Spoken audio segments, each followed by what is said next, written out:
Hi everyone, and welcome to this week's video. I am calling the whole theme this week, Keep It Simple. Keeping it simple, not complicating. Wow, there's so much that can be complicated, right? Communication, uh, agreements, complicated, unsimplified, squeezing our schedules. That's the one I'm really thinking about a lot this week, is how much more simplified I have made my schedule since the pandemic began, and how I learned to like space and time in my schedule and not to overcomplicate. Okay, here's my strategy. Here's how I'm going to get from this thing to this thing. It takes 15 minutes, but I'm going to get there in 10. And being late for everything, or just not being able to give my best to each moment, not even being able to give the best to myself. Keeping it simple just means so much to me. It's like a breath. Like when I think, okay, how could I, this thing that I'm racking my brain about, how could I take a breath? And how could it be more simple? There's the question of the day. Ask yourself, how could this be more simple? How could I simplify this? Your brain will give you an answer. So ask quality questions, get quality answers, right? We hear that a lot. And we also do hear our brains have the answers if we remember to ask the question. So think about that. What could you take out of your schedule right now that would make room for just some space? You know, a lot of times we think about taking things out so we can put something else in. And that you might be thinking about for next year. If you're already looking at your goals for next year, that could be true.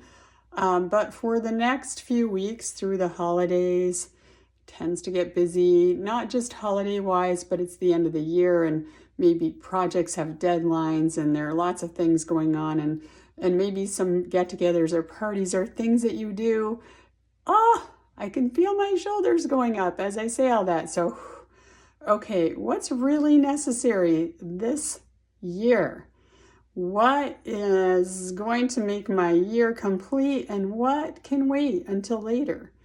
What isn't ever going to even happen later if I'm honest with myself? So be honest with yourself. What's necessary? What's unnecessary? Give yourself a few deep breaths. Ask yourself, how can I make this more simple? And make a list of things. I was working with a leadership group today, and one of the words that we are working with is commitment.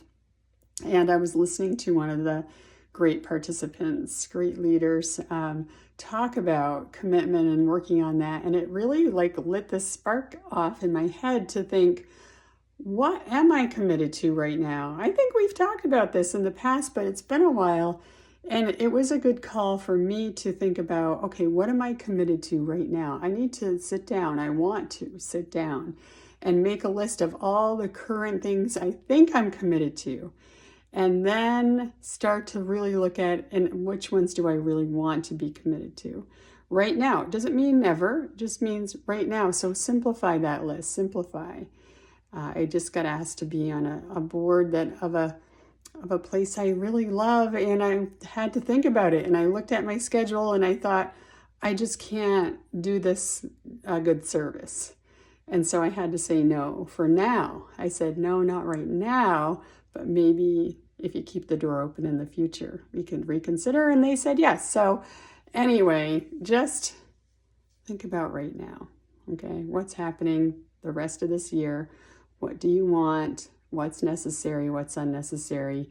Simplify. And go to my blog. Hopefully you're getting this in the newsletter. There are some great questions, other great questions there for you to ask yourself today. Handwrite out some answers, ponder as you take a walk, and I'll see you next week. Thanks for watching.